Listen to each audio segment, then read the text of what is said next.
Hello, all you fabulous Aquarians.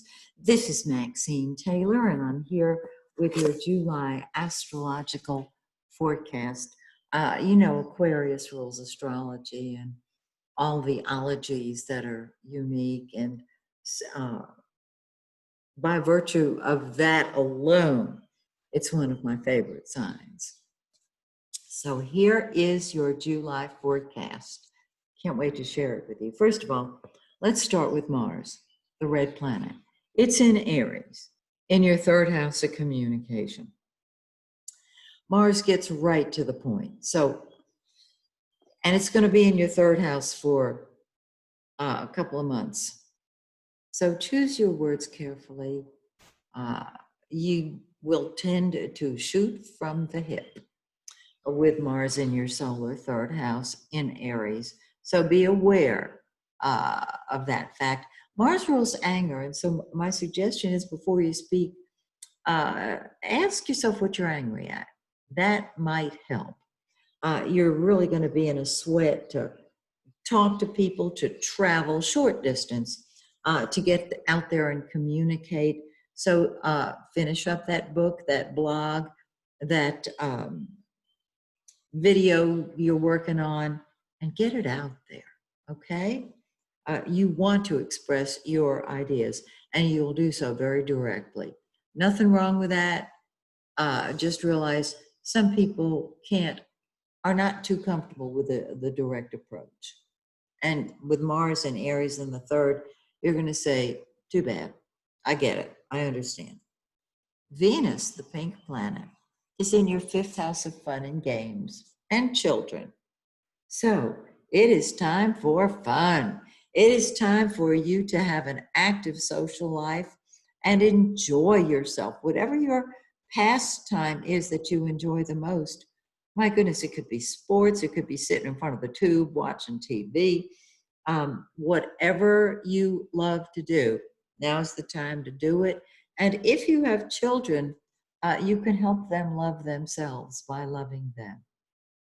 It's real simple. Okay?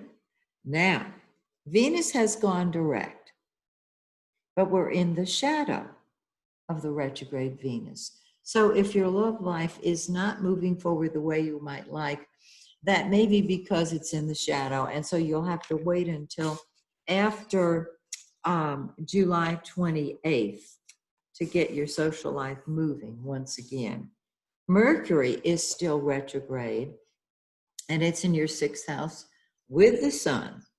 And the sixth house is your work, your health, and whatever service you provide to the people around you. With Mercury retrograde until the 12th, things are still going to be crazy, unsettled. And you don't want to start a new job while Mercury is retrograde. When it's in the shadow, you may still not want to start a new job simply because it may not work out. My suggestion is dip your toe in after the 12th if you're looking for a new job, especially if this is a project that you've begun before. See if it's moving forward smoothly. If it is, continue. Otherwise, wait until after July 26th when Mercury comes out of the shadow of the retrograde. Venus will come out of the shadow of the retrograde on the 28th. So we're talking about the end of the month.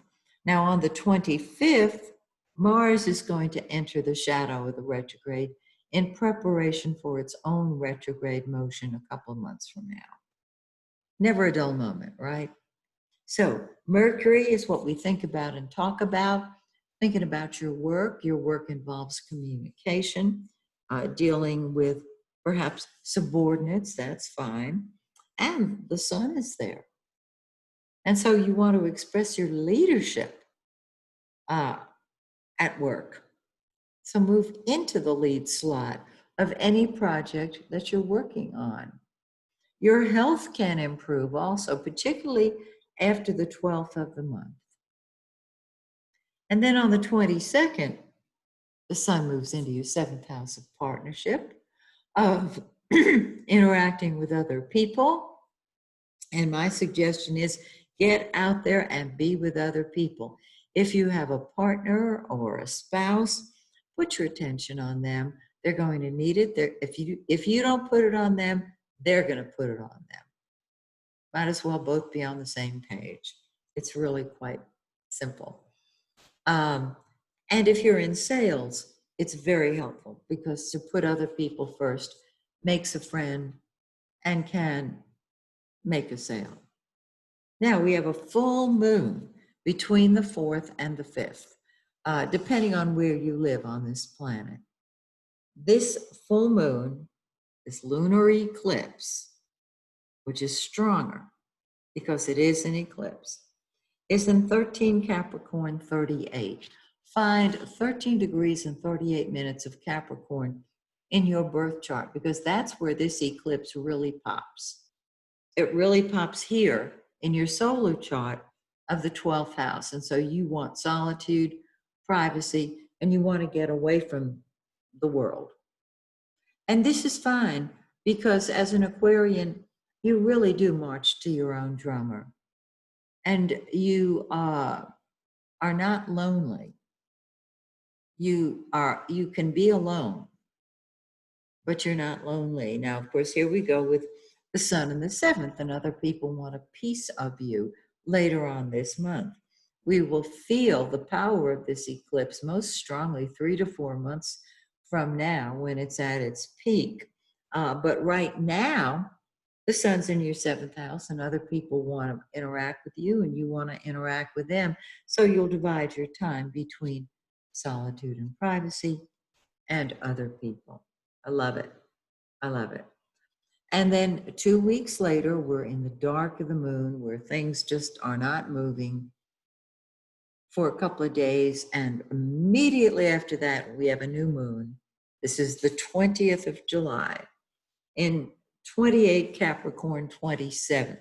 It's in your 6th house, kicking up that work ethic, keeping you busy at work. And this might be the time that you start a new job or a new healing regimen, new exercise regimen. Looks really good. So that's your forecast, dear Aquarius. I hope you've enjoyed it. And I hope to see you next month when once again I take a look at your forecast. And by the way, if you would like your own personal reading, you can get it by going to my website, MaxineTaylor.com, ordering the reading you choose, and I'll be back in touch. So, till we meet again, may the stars shine brightly on you and yours. Bye for now.